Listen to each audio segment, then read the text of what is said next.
कहता सरेंडर कर देगा, सरेंडर नहीं करेंगे, नोट लूटा, नोट उठा, नोट फेंक। तो बंडल खोलता है नोट का और फेंकने लगता है, निकाला। बस जीवन में यही करना है। आपका आज्ञाकारी बेटा, उसको काटती थी वो नालायक। आजकल आदमी जो है, युवा जो है, उसके सामने सबसे बड़ी चुनौती क्या है? समाज से खुद को काटना। सौरव गांगुली कोई समाज ने सुपरस्टार बनाया, जब वो बेचारा नहीं खेल पाया, इसी समाज ने कितनी गाली दी उसको। और आज जाओ और एक किताब खरीदो, सब लोग जो आते हो यहां पर, सब कंपलसरी।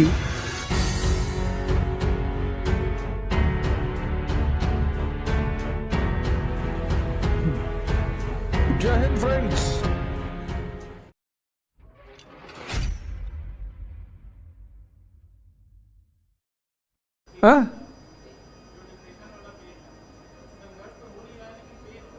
हाँ, तो डिप्रेशन का पेन इसलिए हो रहा है क्योंकि तुम चाहकर भी अपने आप को पूरा अपने गोल में दे नहीं पा रहे हो। आजकल आदमी जो है, युवा जो है, उसके सामने सबसे बड़ी चुनौती क्या है? समाज से खुद को काटना। 1990 में जब मैं यहां था तो इतना समाज ही नहीं था। एक मिनट बेटा, आज फोन पर इंतजार करना पड़ता था, लैंडलाइन फोन होता था, 15 दिन में एक बार घर वालों से बात होती थी। आज तुम अपने हर रिश्तेदार से जुड़े हुए हो। अभी मौसी कुछ पापा को बोल दी होंगी तो अभी तुमको क्लास के बाद पता चल जाएगा। हम अपनी माता जी को पत्र लिखते थे, वकील हैं वो, तो मैं उनको पत्र लिखता था, वो मुझे उधर से पत्र लिखती थी, और वो सारे पत्र मैंने बचा के रखे हैं, और उस पत्र का इंतजार होता था। आपका आज्ञाकारी बेटा, तो उसको काटती थी वो नालायक, तो हमसे कहती थी लिखा करो आपका नालायक बेटा। 10-10 दिन, 15-15 दिन हम वेट करते थे। तो हमारे समय में एक बहुत अच्छी सुविधा यह थी कि समाज हमसे नहीं जुड़ा हुआ था। हम जब नाना के यहां जाते थे तब पता चलता था वहां क्या हो रहा है। तुम्हारे सामने कितनी बड़ी चुनौती आ गई। अभी 1 सेकंड में फोन आ जाएगा। तो आज तुम्हारे सामने सबसे बड़ी चुनौती है खुद को अलग करना। और तुम्हें अलग करने का सबसे अच्छा रास्ता क्या है? ये फोन। देखो, मैं एंटर किया, फोन बाहर भेज दिया। तुमको सोचने का टाइम ही नहीं मिल पा रहा है। तुम जैसे एक टॉपिक तैयार करते हो, तुमको उस टॉपिक के बीच में 10 लोगों का फोन आ जाता है। अबे ताइवान पे बम मार दिया, लो फलाने मर्डर हो गया, बे ऐसा हो गया, फलाना हो गया। तुम 1 सेकंड अपने आप को बाहर से जोड़ के नहीं रख पा रहे हो, से कट ऑफ। और अगर फोन नहीं आ रहा है तो व्हाट्सएप पे मैसेज आ रहा है, और कुछ ऐसे मैसेजेस आते हैं जिनको देखने का तुक नहीं। कोई अपनी बीवी को मारते हुए वीडियो बना रहा है। अभी एक आदमी ने अपनी बीवी की हत्या की, उसकी वीडियो बनाई। क्योंकि सबको क्या चाहिए? व्यूअरशिप चाहिए, सब्सक्राइबर चाहिए। तो सब सेंसेशन। तो अब जैसे ही वो व्हाट्सएप का म्यूजिक बजा, तुमने खटाक से खोल के देख लिया। तुम्हारा मन शांति नहीं हो पा रहा है, रुक ही नहीं पा रहा है, और इस बात को तुम एक्सेप्ट नहीं कर पा रहे हो।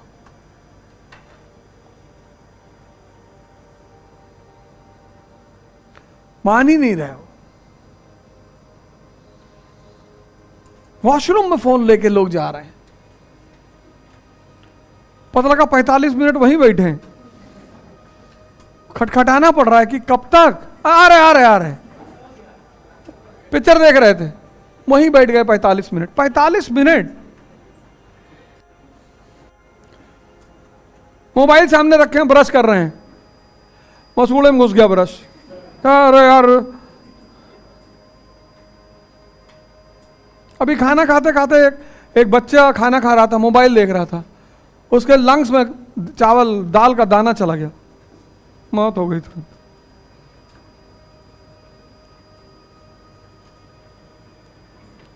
इतना बिखर गया है आदमी।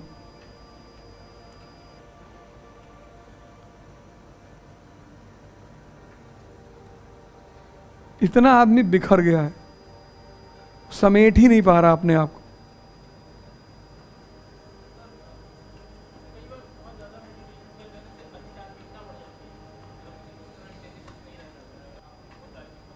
इलाहाबाद का आदमी तार्किक है ही थोड़ा सा, उसके अंदर आदत है बाल की खाल निकालने की। इलाहाबादियों का लक्षण है, जिसको प्रूव करना चाहोगे वो उसी का विरोध करेंगे।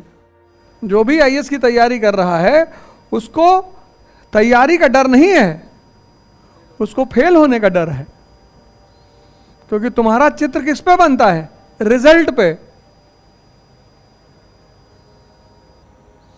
तुम इतना निर्भर हो गए हो इस दुनिया पर, इतना तुम अपनी इज्जत इसको दे दिए हो, तुम सब कुछ समाज को दे दिए हो, तुम्हारे हाथ में कुछ है ही नहीं। तुम बाहर निकले, तुमसे किसी ने कह दिया कि तुम्हारी शर्ट बहुत घटिया लग रही है।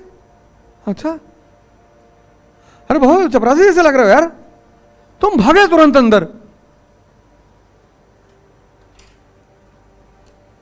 अरे अरे अरे, तुम हो ही नहीं। दूसरा तुमको सुंदर कहे तो तुम सुंदर, दूसरा तुमको अच्छा कहे तो तुम अच्छा। तो जब सारी चाबी तुमने दूसरे को दे दी और कहते हो मेरे पास शांति नहीं है, सारी चाबी तो तुमने दूसरे को दे दी।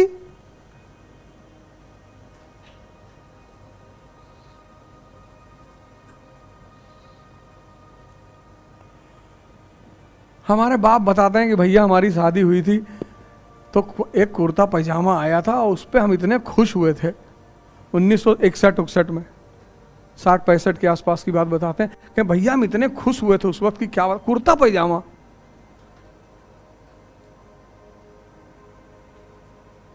और हस्बैंड वाइफ ने साथ जीवन काट दिया, 70 साल का, 50-60 साल का। आज 15 लाख का सूट पहन के जा रहे हैं, 2 ही दिन शादी चल रही है।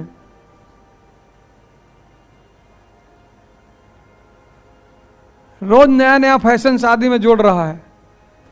अभी मैं एक शादी में गया था, उसमें लड़की रूफ से बाहर निकली हुई थी, ऑडी थी, रूफ से बाहर निकली हुई थी और राइफल नचा रही थी ऐसे ऐसे। तो जिसकी शादी हो रही थी, मैंने उनके घर वाले से कहा डेंजर है ये।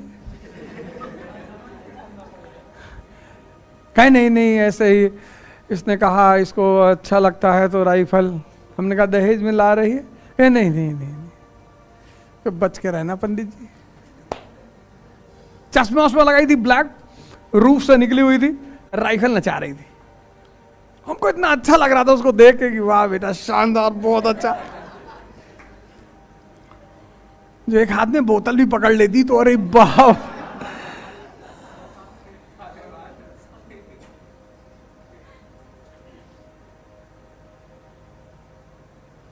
और कोई नहीं बनाएगा वीडियो को, जाने दो, हम बता देंगे।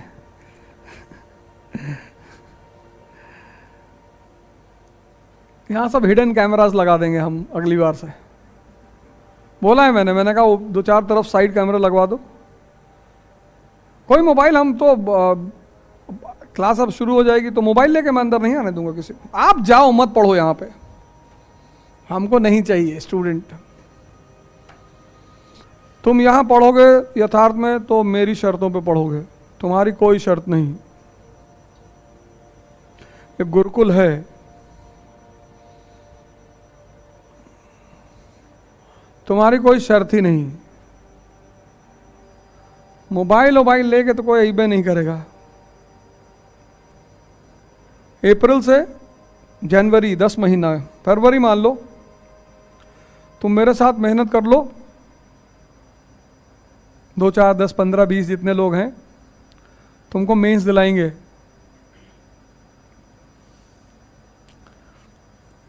एक साल हमारे साथ जान लगा दो, साधारण रहो, एकदम साधारण।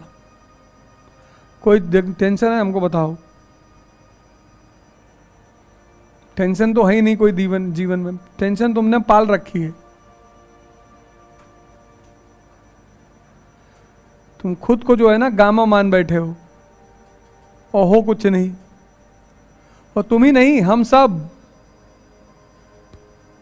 ये संत वंत क्यों भाग जाते हैं हिमालय? सम्मान जो है वो जहर है। संतों को सम्मान सुनने का शौक नहीं है। और समाज एक दिन में तुम्हारी पिक्चर बनाता है, एक दिन में तोड़ देता है। सौरभ गांगुली को इस समाज ने सुपरस्टार बनाया, जब वो बेचारा नहीं खेल पाया, इसी समाज ने कितनी गाली दी उसको।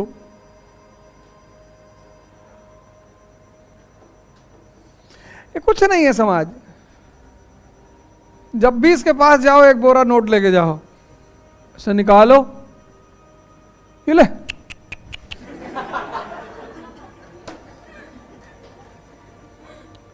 फर्जी नहीं देखे, फर्जी सीरीज। मैं तो उसकी क्लिपिंग देखा हूं, उसकी एक क्लिपिंग तो मुझे बहुत अच्छी लगती है, जो वो माइकल मंत्री जी से मिलने जाता है। कहता तेरा ट्रांसफर कर दिया, तेरा प्रमोशन करवा दिया, मेडल भी दिलवा दूंगा। क्या क्या करूंगा, मेडल पहन ले। वो सीन बड़ी प्यारी। सोचो रात में जो है उसका वीडियो भेज रहा, उसको फोटो।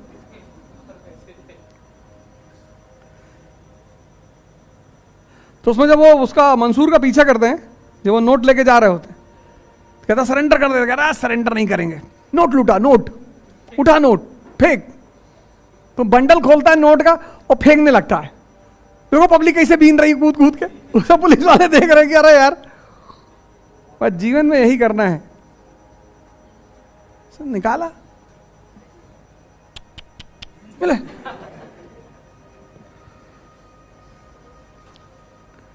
और जीवन में कुछ करना ही नहीं। और सबसे कहना है कि देख, दिन में 4 बार मैसेज करोगे आई लव यू, जी भैया। हमारे पास है फोन, जितने लोग मुझसे पैसा लिए सबको मैंने बता रखा क्या क्या मैसेज करना है, मुझे क्या क्या लाइन लिखनी है। नहीं भेजे तो उसी दिन पैसा उधार वापस मांग लेंगे। अरे नहीं भैया,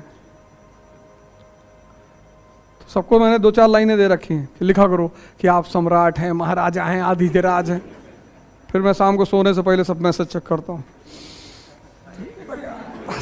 ठीक है, तुम इस आदमी से डरते हो, समाज से? चुप रहो, अभी बाल शेव करा लो, साधारण से रहो, पढ़ो चुपचाप बैठ के। काहे नेता बन रहे हो फालतू में? क्यों नेता बन रहे हो?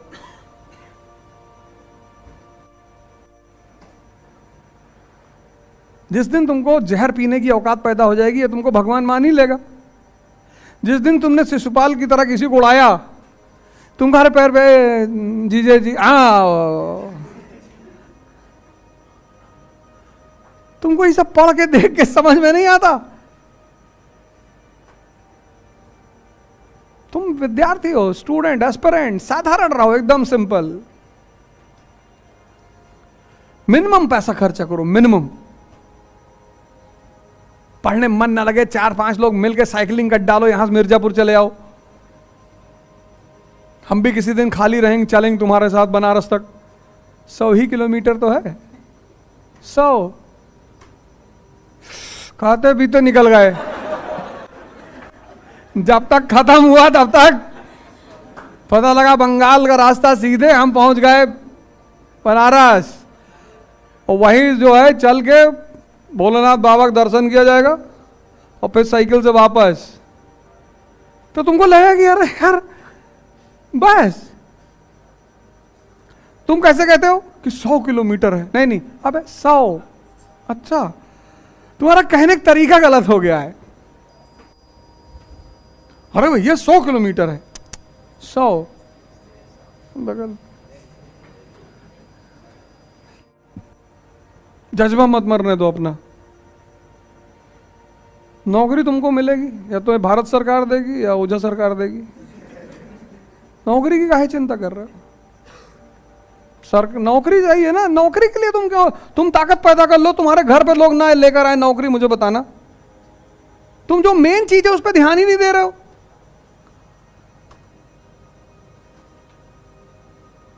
और कुछ भी करो, रिक्शा चलाओ, पर किसी के सामने हाथ मत फैलाओ। किसी के सामने हाथ मत फैलाओ, ये भैया। और कभी बहुत इमरजेंसी पड़ गई तो बात अलग है, कभी बहुत इमरजेंसी पड़ गई तो बात अलग है, वो एक अलग बात हो जाती है। किस कहूं मत कुछ। पांडव की परीक्षा हुई, अर्जुन को छोड़कर कोई पास ही नहीं हुआ। युधिष्ठिर को बुलाए, बोले प्रीलिम्स दोगे? हाँ देंगे गुरुजी। लो चलो आओ, लगाओ निशाना, क्या दिख रहा है? गुरुजी आप दिख रहे हैं। मारा एक चाटा, चल। हमको देख के मारोगे? पता लगा हमें ही को मार दिए, 2-4 को डर लग गया कि उल्टा सीधा बाण मार दे, पता लगा हमारा ही घुस गया पेट में। तो भीम को लगा कि यार गुरुजी को नहीं बोलना है। भीम आए, भीम से पूछा क्या दिख रहा है? बोला गुरुजी पेड़ दिख रहा है। उसको भी 2-3 चाटा मारे। पेड़ पे थोड़ी मारना है। तो नकुल को लगा कि यार पेड़ भी नहीं बोलना है। नकुल से पूछा क्या दिख रहा है? बोले गुरुजी पत्ती दिख रही। 3-4 हाथ मारे नकुल को खींच के। तो सहदेव को लगा कि यार कुछ गलत हो रहा है। सहदेव को बुलाया कि क्या दिख रहा है? बोले गुरुजी चिड़िया दिख रही है। बस 20-25 हाथ मारे खींच के। फिर अर्जुन को बुलाए, बोले क्या दिख रहा है अर्जुन? बोले गुरुजी आंख दिख रही चिड़िया की। बोले मार दे। जहां मारना है वहां देखो, तुम पता नहीं कहां कहां देख रहे हो। कि वो एक्ट्रेस जहर खाक मर गई बेचारी, सुसाइड कर लिया। तुम्हारी दृष्टि ही तो खलबल हो गई। तुम पता नहीं कहां कहां देख रहे हो। महिमा मंडन गा रहे हो लोगों के, किसी की बुराई कर रहे हो, किसी का अच्छाई बता रहे हो, फर्जी फार्म भर रहे हो। तुमको एक रसगुल्ला नहीं मिलने वाला, फर्जी ढोल बजा रहे हो। बच्चा पैदा हुआ आजमगढ़ में और गा तुम रहे हो। तुम अगर बहुत गौर से वॉच करो तो पूरे दिन में तुम ऐसी बड़ी सारी बातें करते होगे जिनका तुम्हारे जीवन से कोई लेना देना ही नहीं है। और आज जाओ और एक किताब खरीदो, सब लोग जो आते हो यहां पर, इग्नाइटेड माइंड्स, सब कंपलसरी, एपीजे कलाम, इग्नाइटेड माइंड्स। उसमें 12 या कितने चैप्टर हैं, और हर चैप्टर मुझसे बिना पूछे नहीं पढ़ोगे। अगली बार जब मैं आऊंगा तो पहला चैप्टर तैयार करके रखना उसका, इग्नाइटेड माइंड्स। उसके आगे तुम नहीं बढ़ोगे, सिर्फ पहला चैप्टर। यार उस किताब में ऐसे फार्मूले दिए हुए हैं। इग्नाइटेड माइंड्स एपीजे कलाम की किताब है, हिंदी में है। क्या नाम है? तेजस्वी मन। तो जो हिंदी मीडियम वाले हिंदी में खरीद लें, कोई दिक्कत नहीं। तेजस्वी मन, ये हिंदी से इंग्लिश से हिंदी, जब ये हुआ कि हिंदी भारत की राष्ट्रभाषा होगी तो यूपी बिहार वाले जो है ये हिंदी को प्यूरिफाई करने लगे। अब से रेलवे एक वर्ड है इंग्लिश का हिंदी में आ गया है, स्टेशन है इंग्लिश का। अब ये कर्नाटका से आए हैं तो ये तो रेलवे स्टेशन समझ जाएंगे। अब ये यूपी बिहार वालों ने कहा नहीं, हम रेलवे स्टेशन शुद्ध हिंदी बोलेंगे, भगभग अड्डा। ये तो बेचारा खत्म हो गए होते। बोले ट्रेन कितना छोटा सा वर्ड है इंग्लिश का, हिंदी में आ गया है। बोले लौपत गामिनी, रिक्शा तिचक्र वाहक, क्रिकेट लंबदंड गोलपिंड।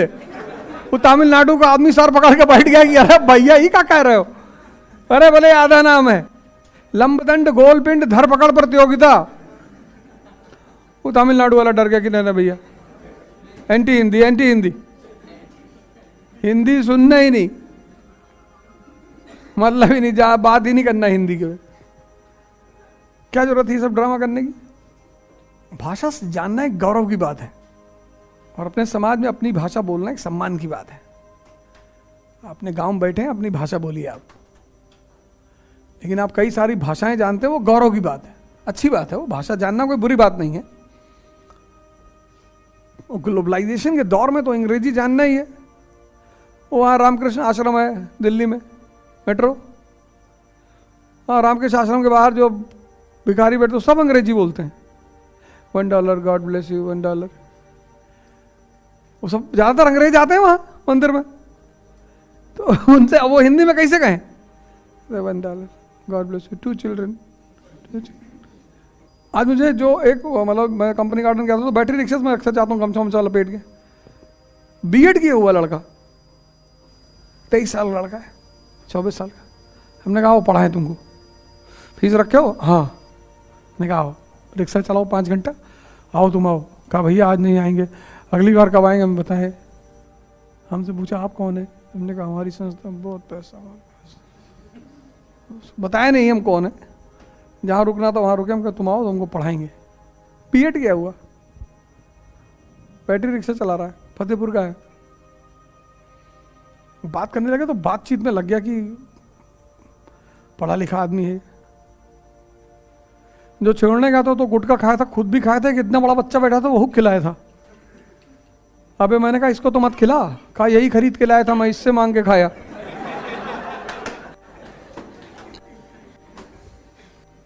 हमने कहा इस बच्चे का यही लेके आया था भैया, हम नहीं लाए थे, छोटा सा बच्चा। सब मंत्र वंत्र पढ़ लिए, कैंसर वैंसर का डर ही नहीं है इनको। दिन भर गुटखा खाए, रात में पूछो, यहां तक कोई बात पूछनी